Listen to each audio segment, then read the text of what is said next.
SurgiBox.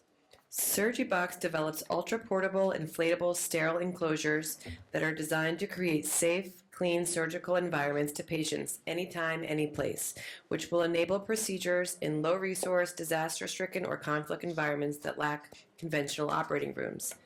In addition to being co-founder of SurgiBox, Dr. Mike Teodorescu is also an assistant professor at the University of Washington, and he received his BA and his doctorate from Harvard after winning 2 NASA contests as a young student. Please welcome Mike Teodorescu, co-founder of SurgiBox.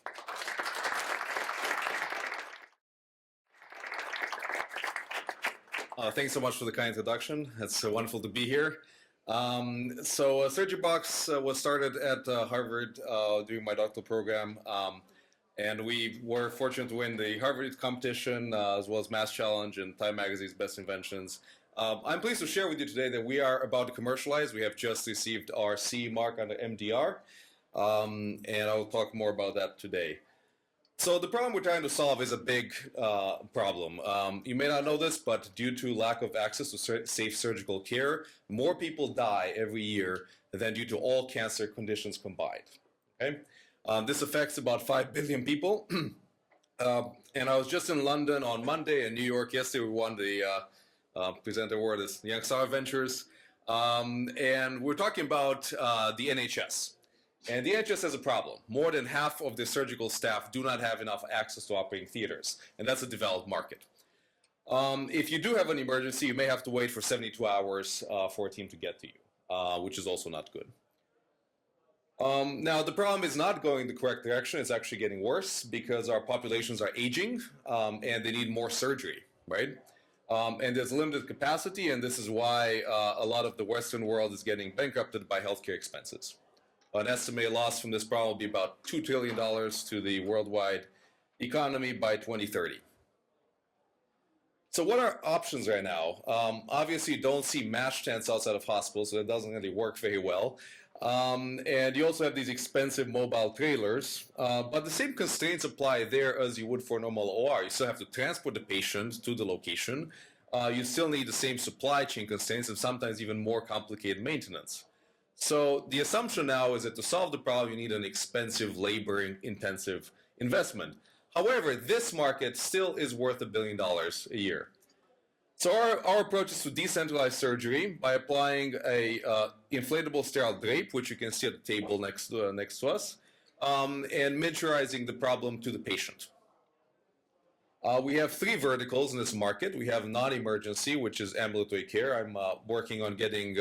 Now, since we got the EU approval, an outpatient clinic to use our product in the EU.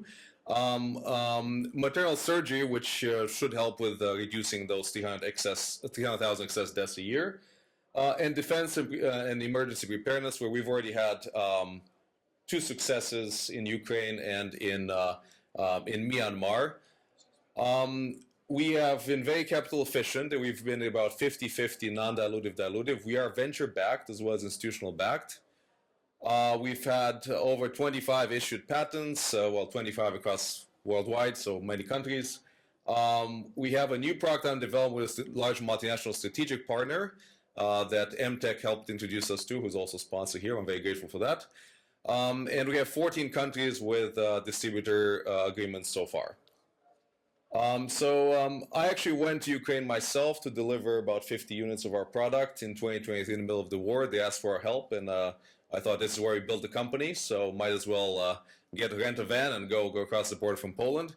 I met the general here who said that thanks to this, they were able to ensure preservation of life where it was not possible to provide qualified assistance in the OR. And here you can see a picture from Myanmar. We delivered units to Myanmar right before the quake that happened in Thailand and Myanmar this year. So this is also kind of like why we built this company.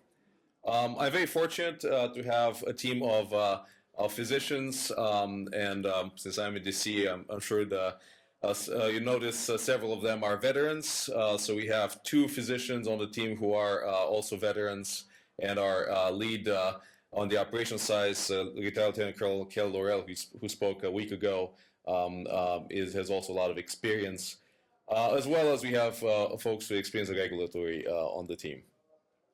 So we're raising just 2 million right now. We're just trying to prove the market in Europe.